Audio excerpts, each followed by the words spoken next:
Bonjour à tous, j'espère que vous allez bien. Alors aujourd'hui, je vous propose de faire la revue du mois de juin pour Brix.co. Alors, on a pas mal de choses à voir aujourd'hui. En un, donc les news marchés, et il y en a ce mois-ci. Un petit look sur mon portfolio pour voir ce que ça donne quand on investit sur Brix. Et puis enfin, une analyse avec Power BI pour voir l'ensemble du parc immobilier de Brix, voir ce que ça donne. Et puis on va voir comme KPI le taux de vacances et impayés et le mouvement de la marketplace sur 2 semaines. Puisque la dernière vidéo a été faite, il y a 2 semaines.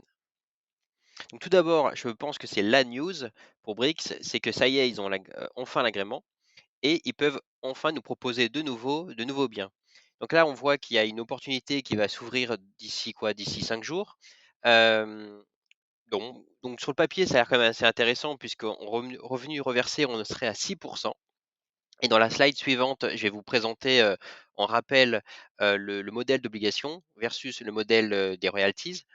Vous avez ici le calendrier du projet et enfin j'ai mis en cotation les points de vigilance qu'ils ont notés.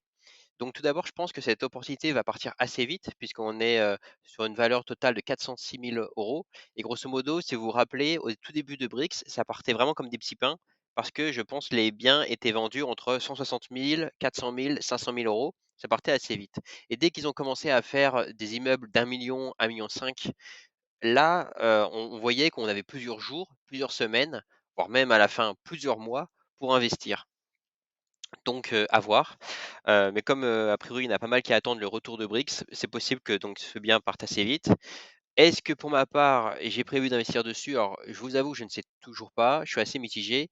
Hem, su Disons que 6 c'est pas mal. Maintenant, quand vous voyez le calendrier du projet, vous voyez que, l'acquisition chez le notaire se fait qu'en décembre. Premier versement en janvier. Donc ça veut dire que vous avez quasiment 6 mois où vous investissez et il se passe rien. Hem, bon, le deuxième point qui me fait hésiter, c'est le point de vigilance. En fait, OK, en fait, ils veulent transformer cet immeuble en chambre étudiant, donc il y a un risque bien sûr. Ils disent même que, d'un point de vue, gestion, il faudra plus d'efforts. Donc, bah, OK, très bien. Heu, Disons que jusqu'ici, on voit bien que quand même, c'est un point amélioré de manière générale, même sur le parc existant. Alors après, moi, ce que je me demande, c'est est-ce que du coup, ce risque, est pour nous ou pour eux? Parce que vous savez que pour royalties, c'est sur nous. C'est-à-dire que quand l'appartement est vide, il y a pas de loyer, nous, on n'est pas payés. Sur un modèle d'obligation, j'ai compris que normalement, on est censé, avoir un revenu fixe, fixé à l'avance. Donc c'est pour ça que je me dis que même si quelque part il se rate et il s'est pas loué, a priori, on aurait quand même 6. Donc c'est le point où je ne sais pas si, comment, vous comprenez la chose. Si c'est ce cas-là, bah, c'est très intéressant pour nous. Est-ce qu'au cours des 10 ans, parce qu'ils ont prévu de le garder 10 ans en fin de contrat, là, vous voyez sur la slide.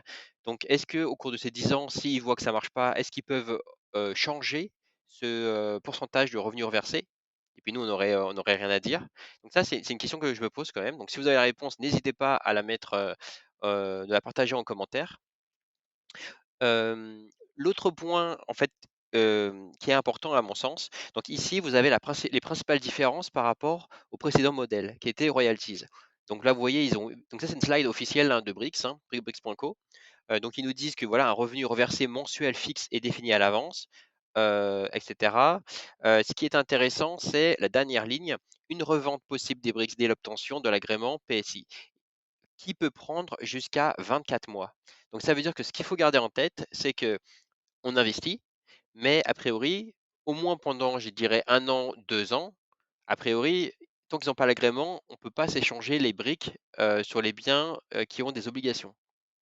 Donc ça veut dire qu'il faut être sûr de ne pas avoir besoin de cet argent qu'on va investir, parce que là, clairement, il sera bloqué. Donc c'est ce qui me fait hésiter, j'allais dire, puisque, moi j'aime bien investir quand je sais qu'il y a un moyen de sortie qui existe. Hem, Par exemple en bourse, voilà, si vous achetez une action, vous en voulez plus, c'est très facile de la vendre. Briggs, on voyait déjà que sur les contrats royalties, des fois c'est compliqué, il faut vraiment vendre à perte. Donc maintenant je me dis si on peut pas du tout vendre au début, bon et voilà, c'est ce qui me fait hésiter, on verra bien. J'ai encore 5 jours pour réfléchir, pour méditer sur cette question. Hem, on news, donc ça c'est plutôt un follow-up, un suivi de ce qu'on s'était dit la dernière fois. Donc il y a 2 immeubles en vente. Donc le premier, a priori, la vente a été faite, donc très bien. A priori, ceux qui ont des briques vont avoir une plus-value de 13 centimes d'euros par brique. OK. Alors est-ce que ça vaut le coup? Moi, je vous avoue que je me pose toujours la question puisque alors c'est bien, il y a quand même une plus-value. Maintenant, vous voyez, encore au mois de juillet, il y a enfin pour le mois de juin, il n'y a pas eu de loyer. Donc là, pour le coup, enfin, c'est pareil, c'est de l'argent qui est mobilisé pendant plusieurs mois et vous avez investi et il y a pas de loyer qui tombe. Donc, je sais pas, hein. Mais en tout cas, c'est toujours bien qu'il y ait une plus-value. Dites-moi ce que vous en pensez en commentaire. On voit que du coup, suite à la vente, la valeur des briques a diminué puisqu'il y a un lot en moins. Donc, bon voilà, on verra sur le futur si c'était vraiment la bonne chose à faire. Le deuxième immeuble est toujours en cours. Donc, j'ai pas vu de news particulière. Et ici, je vous ai mis l'actualité. A priori, il me semble avoir lu quelque part qu'il manquait un papier ou une réponse de l'État, quelque chose comme ça, je sais plus. Mais bref, du coup, il est encore en cours de revente et pas de loyer pour le mois de juin. Donc, bon, à suivre. Ici, je vous ai remis juste pour information, donc vous pouvez mettre en pause pour lire tout ça. C'est comment se passe une revente de propriété. Donc voilà, pareil, document officiel de Brix, si vous vous posez la question. Maintenant, on va passer plus dans les datas. Alors tout d'abord, je vous rappelle que je ne suis pas conseiller financier, que je vous fais tout ça pour le divertissement. Moi, je le fais aussi pour moi, que ça m'aide quelque part à investir et à prendre des décisions. Donc, qu'est-ce que ça donne quand on investit dans Brix? Donc, moi, j'avais pas mal investi quand même, hein, puisqu'au total, 13 000 €. On voit que la valeur de mon portefeuille est de 13 000 €, 53 €. Donc après un an, sur un an. Donc vous voyez, voilà ce que ça donne. Le mois dernier, j'ai eu 52,32 € de royalties, donc ce qui est pas mal. Et j'ai rien acheté au mois de juin, aucune brique, rien vendu, donc très bien. Combien j'ai gagné le mois dernier? 52,17 €. Bon, donc c'est bien, au moins c'est stable. Est-ce que c'est bien? Donc, donc là, moi j'utilise personnellement une base Access pour en fait, je mets pour chaque immeuble mes attentes, enfin les attentes qui sont basées sur ce que dit Brix, sur, par exemple, si vous investissez sur cette opportunité, a priori le revenu reversé serait de, je sais pas, 5. OK, et du coup, je vérifie si à la fin, ce qu'on m'a versé à la fin du mois, c'était bien 5 ou non. Avec une marge, je crois que, ouais, c'est plus ou moins 3. Donc, voilà, pour me donner une idée. Hem OK, et donc qu'est-ce qu'on voit là, par exemple, sur le mois dernier? En fait, là, les 52 € correspondent à 91,5 de ce que j'attendais. En fait, si vraiment, j'allais dire, les planètes étaient alignées et que vraiment c'était, une valeur absolue ce qu'ils disent, j'aurais touché 57 € et j'ai eu 52. Donc il manque quand même, 5 €. Vous voyez, donc c'est pas non plus énorme, mais le truc, c'est que sur un an, sur 2 ans, sur 5 ans, bon, c'est quand même de l'argent qu'on n'a pas au final. On voit qu'il y a 5 immeubles qui ont des immeubles, qui ont des performances un peu moyens. Heu, alors, dans la base Access, il y a aussi un autre onglet pour voir immeuble par immeuble, voir, chaque mois quand on est versé, voir ce que ça donne. Et donc là, qu'est-ce que l'on voit? On voit quand même qu'il y a des immeubles, alors là, j'en ai juste mis 2 pour exemple, où je me pose quand même la question si sur le long terme, je ne vais pas vendre quelques briques, parce que j'ai quand même 100 briques de chaque. Et quand on voit, vous voyez qu'au final je fais 3%, 3-4. Bon, je me pose encore vraiment la question si je vais pas les revendre quand même. Très bien. Alors maintenant, on va passer à la revue Power BI. Alors, où est-ce que nous en sommes? Petit focus sur le Portugal. Alors le Portugal, très bonne surprise ce mois-ci, puisqu'on voit qu'ils ont 6 biens au total et 4 biens sont au-dessus de la perf. Donc ça, c'est vraiment positif, c'est très très bien. C'est l'été, puisque vous savez que la plupart des immeubles au Portugal, ils sont plutôt en Airbnb. Donc au final, bah, l'été approche, les beaux jours, donc les gens louent, j'imagine. Donc le taux d'occupation est plus élevé, donc peut-être aussi où le prix de la chambre est plus élevé. Donc les 2 combinés font que c'est pas mal, puisqu'on est, entre 5 et 6 sur ces lots-là, en réel. Donc très, très bien. Donc 2 qui ne sont pas à la cible. Bon, mais bon, on voit quand même que ça s'améliore et ça se voit sur ce graphe qui, vous avez depuis janvier l'évolution. Vous voyez en fait en vert, c'est quand c'est, au-dessus de la perf. En jaune, c'est quand c'est bon entre 90, on a touché entre 90 et 97 de ce qu'on voulait. et en rouge, c'est quand c'est en dessous des des attentes. Mais on voit que du coup, ça décolle, c'est vraiment très bien et on espère que, bah, ça se poursuit en juillet-août et que, on aura une meilleure année après pour le reste, quoi. Donc très bien. Les commerces, alors vous savez que moi j'aime bien les commerces. Où est-ce qu'on nous en sommes, ce mois-ci? Et ben ce mois-ci encore les 4 en perf. Donc, c'est très, très bien et ça se voit sur cette slide. Tout est vert, on aime le vert, heu, je dirais rien à redire. Bon, maintenant les immeubles en France. Alors, vous savez qu'au total nous pouvons investir sur 39 biens à l'heure actuelle en contrat royalties. Là, j'ai été surpris parce que nous avons que 11 immeubles sur les 39, donc ça fait 28 qui sont à la perf. Donc perf, encore une fois, qu'est-ce que ça veut dire? Ça veut dire que, les revenus pour ce mois-ci, ont été, supérieurs ou égales à, au moins 97 de ce qu'on attendait. Donc ça peut excéder ou ça peut être en dessous. Quand ça excède, alors très souvent, il faut faire attention puisque, alors je vous le mets sur cette slide-là, en fait, c'est, peut-être un retard d'impayé qui a été payé, donc voilà, c'est un peu spécial. Ce mois-ci, on a touché plus. Mais c'est pas parce qu'ils ont augmenté leur loyer. Donc faut toujours être méfiant. Quand on regarde la tendance trimestrielle, alors là, on voit quand même que c'est un peu décevant. Ce mois-ci, je ne sais pas qu'est-ce qui s'est passé. Autant le Portugal, ça a bien décollé, autant là, en France, ça s'est bien dégringolé, puisqu'on voit qu'en fait, depuis janvier, c'est la pire perf, hein. Là, on est qu'à 28 de perf et donc on a beaucoup de, ce qu'on appelle des «losers» entre guillemets. Alors je mets des guillemets parce qu'il faut quand même être sympa. Hem, donc nous avons 24 biens. Sur les 24 biens, il y en a 7 qui sont à zéro.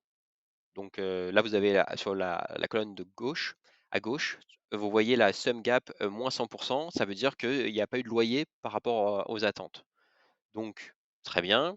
Hem, à droite, là, je vous ai c'est la même liste, mais triée cette fois-ci sur le pourcentage réel. Donc c'est là où des fois, bon, pour ça je mets des entre guillemets, parce que vous voyez le Longbuisson, par exemple, c'est un loser pour ce mois-ci, mais parce qu'on avait annoncé 6,35. Mais à l'heure actuelle, en réel, a priori, pour le mois dernier, on est quand même à 5,6, ce qui est, je pense, quand même correct. Après le reste, vous voyez qu'on a quand même pas mal entre 0, 1, 2, 3. Bon, voilà. Si on s'intéresse maintenant au taux de vacances et impayés. Alors c'est ce qui explique, hein, d'ailleurs, les stats d'avant. Là, on voit que alors les impayés a diminué, donc ça, c'est plutôt bien. On voit que par contre les logements vacants, on en a beaucoup plus. Alors souvent, on dit qu'en été, c'est propice au déménagement. Donc bon, on peut que souhaiter ça, hein, que les gens, déménagent dans nos, immeubles managés par Brix. Donc on verra, hein, dans les mois prochains, ce que ça donne. Ici, vous avez le mouvement de la marketplace. Donc, les dernières datas que j'avais, a priori, c'était le 27 juin, où j'ai tout récupéré au 11 juillet. Donc très bien. Donc comment j'ai fait pour les nouveaux qui nous rejoignent? En fait, ce que je fais, c'est que vous savez que sur la page Brix, vous avez là à gauche, 100 financé par Xbricker. Donc en fait, je relève à une date donnée pour tous les immeubles, ce nombre de briqueurs. Et en fait, il est comparé au mois d'avant, ou enfin du moins c'était l'idée. Mais du coup, voilà, j'essaie d'être régulier. J'essaie de faire tous les entre les 8 et 10 du mois. Mais après, des fois, selon le calendrier, je suis trop chargé et j'avoue, j'ai du mal à tenir. Mais bon, voilà. Et donc, cette statistique, donc après c'est automatique, ça nous compare. Donc à gauche, dans la colonne de gauche, c'est plus de briqueurs. Ça veut dire que, par exemple, vous avez, je sais pas, 3000 briqueurs en mai et puis en juin, vous allez avoir 3500 briqueurs. Qu'est-ce que ça veut dire? Bah, ça veut dire que les gens ont vendu. C'est-à-dire que, par exemple, un vendeur comme moi qui avait 100 briques, peut-être que je vais le vendre, je vais saucissonner, je sais pas, en 10 fois 10 briques. Et en fait, ils vont pas être achetés par la même personne. Ils vont être achetés par 10 nouvelles personnes. Donc le nombre de briqueurs vont augmenter. Très bien. À droite, c'est l'inverse. Donc à droite, quand vous voyez un chiffre négatif, c'est que, quelqu'un qui avait déjà des briques a décidé de racheter des briques et donc on enlève des vendeurs. Très bien. On voit que la perf, alors c'est Sainte-Foy. Sainte-Foy, et là, le pourcentage réel que vous voyez sur les 2 colonnes à droite, c'est sur le pourcentage réel du mois de mai. Parce que l'idée, en fait, c'est de dire les personnes ont vendu au mois de juin sur la base des résultats du mois de mai. Alors, c'est vrai ou c'est pas vrai? Du moins, ça donne une hypothèse. à gauche, par exemple, on voit que les gens qui se débarrassent des immeubles, très souvent, on voit quand même qu'il y a il y en a 5 qui sont à 0. Là, le top 1 d'ailleurs, c'est Maréchal Foch qui est à 0 et de mémoire, depuis pas mal de temps.